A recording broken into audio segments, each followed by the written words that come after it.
Hola, ¿cómo estás? Gracias por continuar con el estudio del Evangelio de Juan. Hoy vamos a estar mirando el capítulo 14, versículo 16 al 31. Ya habíamos terminado la semana pasada considerando lo que significa pedir o orar en el nombre de Cristo. Significa estar completamente identificados con Él. Significa que vos y yo, cuando estamos ante Dios, oramos por los méritos de su Hijo, no por nuestros méritos, porque nosotros no tenemos ningún mérito, no tenemos ninguna posición ante Dios. Él oye nuestras oraciones cuando son elevadas en el nombre de Cristo, cuando nos identificamos con su Hijo, no en nuestro nombre, no por nuestros méritos, sino por los de su Hijo. Jesús dijo: todo lo que pidáis en mi nombre, lo haré. El Señor dijo que lo hará, para que el Padre sea glorificado en el Hijo. Todo lo que nosotros pidamos y sea conforme a su voluntad, que sea para la gloria de Dios, para que Dios sea glorificado por nuestra oración. Entonces, podemos estar seguros de que esa oración será contestada. Pero si pedimos para nuestra gloria, si pedimos para nuestros fines egoístas, entonces esa oración no va a ser contestada. La oración que Dios va a contestar es aquella que es conforme a su voluntad, es aquella que es por los méritos de Cristo y que es para su gloria. Además, necesitamos recordar que la obediencia a Él es la evidencia de nuestro amor y que esta promesa fue dada a aquellos que le aman. Esta promesa de que Jesús va a contestar, que Dios va a contestar nuestras oraciones, es para aquellos que le aman.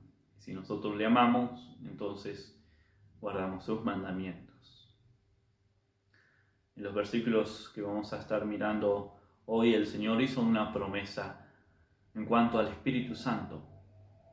Versículos 16 y 17 dice así: y yo rogaré al Padre y os dará otro Consolador, para que esté con vosotros para siempre, el Espíritu de verdad, el cual el mundo no puede recibir, porque no le ve ni le conoce, pero vosotros lo conocéis, porque vive con vosotros y estará en vosotros.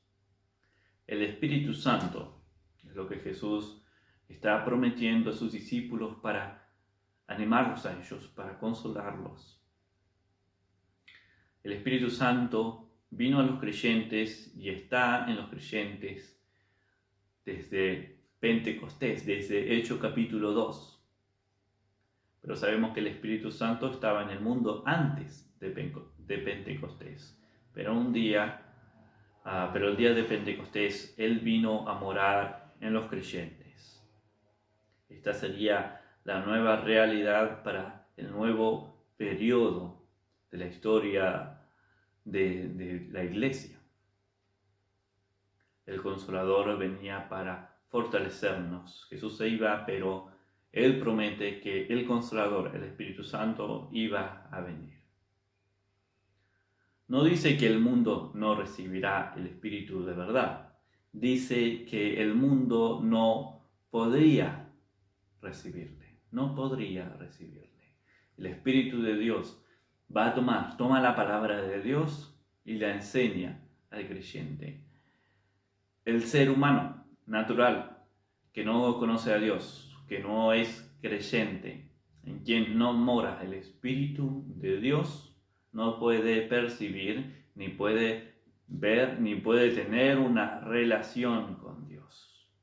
Porque Él solo puede ser visto, puede ser adorado en espíritu y en verdad, por medio del Espíritu Santo, cuando el Espíritu Santo mora en el creyente. Entonces es contemplado con ojos espirituales. Él solo mediante el Espíritu de Dios puede ser visto y puede ser oído. Se abre nuestro entendimiento para conocer por medio de su palabra a Dios. Así el Espíritu Santo es el Maestro que nos guía a toda verdad. Sin Él, la Biblia llega a ser un libro histórico, que no tiene mucho sentido para nosotros y no tiene mucha importancia como la que tiene. El Espíritu Santo nos enseña las verdades de la Biblia. Había estado en el mundo, pero Jesús dijo a los suyos, después de su partida, Él estará en vosotros, morando dentro. Continuemos con el versículo 18. Dice, no os dejaré huérfanos, volveré a vosotros. Jesús dijo que no los dejaría huérfanos, sino que vendría la persona del Espíritu Santo a morar con los creyentes. Versículos 19 y 20 dice, todavía un poco y el mundo no me verá más, pero vosotros me veréis, porque yo vivo, vosotros también viviréis. En aquel día vosotros conoceréis que yo estoy en el Padre, y vosotros en mí, y yo en vosotros. La primera parte de esta declaración, vosotros en mí, dice Jesús, se refiere a la salvación. Ser salvo significa estar con Cristo. Una persona que es salva es alguien que está con Cristo. Es por eso que el apóstol Pedro dijo que somos salvos mediante el bautismo, porque el bautismo significa identificación, significa estar identificado con Cristo. Estar identificado con Cristo significa la salvación, significa ser salvo. Dios ve a todos, o bien en Cristo o fuera de Cristo. Dios ve a las personas de esta manera, o estamos en Él por fe, o estamos fuera de Él, cargando con nuestros pecados. Si estás en Cristo, entonces, si te identificas con Cristo, si has creído en Cristo, entonces Dios te ve de esa manera, Dios te ve en Cristo y te atribuye su justicia. De esa manera estamos completos en Él. Estamos en Cristo, vosotros en mí, dijo Jesús. Estamos en Cristo. La segunda parte de esta declaración, yo en vosotros. Vosotros en mí, la salvación, yo en vosotros, se refiere al proceso en que Dios produce la santificación en el creyente. Es el vivir cristiano aquí en el mundo. Yo en vosotros, Cristo en nosotros. ¿Vive Cristo en ti? El apóstol Pablo dijo en su carta en Gálatas 2:20, con Cristo estoy juntamente crucificado y ya no vivo yo, mas vive Cristo en mí. Y la vida de ahora la vivo en cuerpo, la vivo en la fe del Hijo de Dios, el cual me amó y se entregó a sí mismo por mí. La vida que vivo ahora la vivo en fe, la vivo en obediencia a Dios. Cristo en mí. Sigamos con el versículo 21.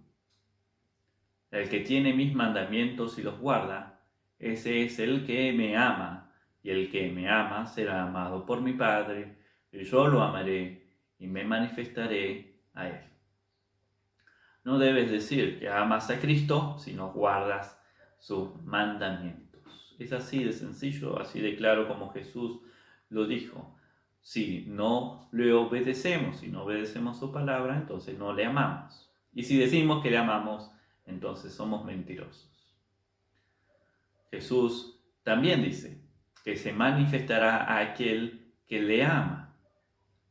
Y no creas que esto es una aparición mediante alguna visión o algo por el estilo, no es así. No lo es. Él dijo que sería el Espíritu Santo quien tomaría las cosas de Jesús y se las revelaría al creyente. ¿Y cómo es eso? Es mediante la palabra de Dios. Por la palabra de Dios es que vamos a ver a Jesús, es que el Espíritu Santo nos revela a Jesús y lo conocemos como Él es. Miremos el versículo 22. Le dijo Judas, no el Iscariote. Hay dos Judas. Está Judas el traidor, es bien conocido, y está este Judas, no el Iscariote, este Judas que no es tan conocido, pero se menciona varias veces. Este dijo: Señor, ¿cómo es que te manifestarás a nosotros y no al mundo? Judas oyó esto y creyó que sería maravilloso que todo el mundo también lo oyera, y preguntó al Señor si es que él se había olvidado del mundo. ¿Cómo es que se va a manifestar a ellos, pero no a todos? El mundo también lo necesita. El Señor le respondió y su contestación va a abarcar el resto del capítulo. Primero leamos versículos 23 y 24. Dice así: Respondió Jesús y le dijo: El que me ama, mi palabra guardará. Mi Padre lo amará y vendremos a él y haremos morada con él.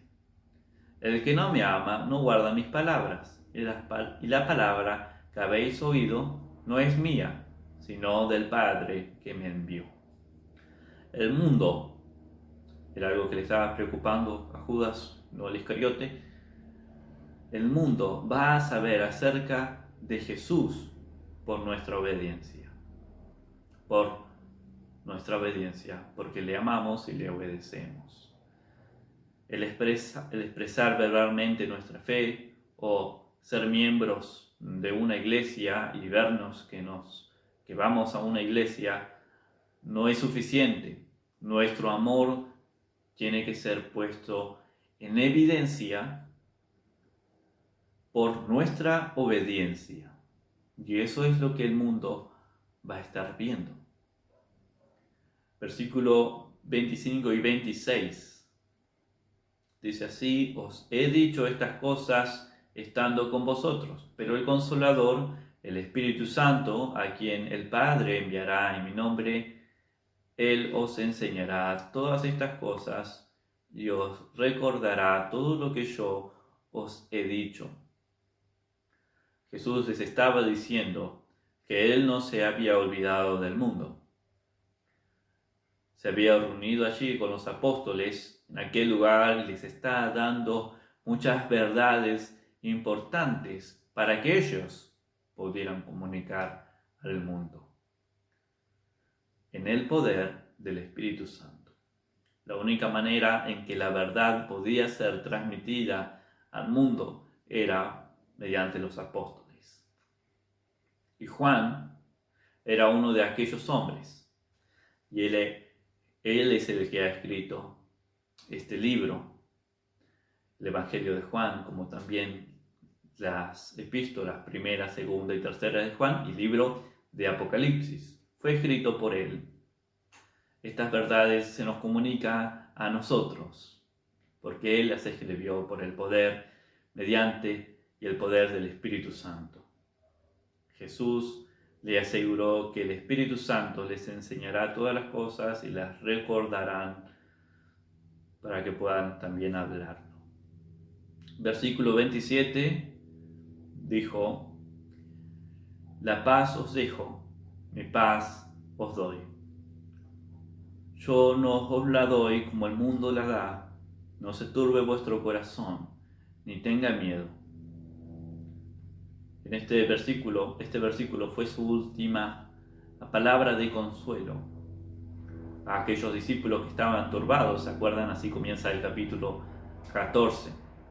La paz de la cual hablo aquí no es aquella paz que resulta del ser perdonados, aquella paz que recibimos cuando somos perdonados.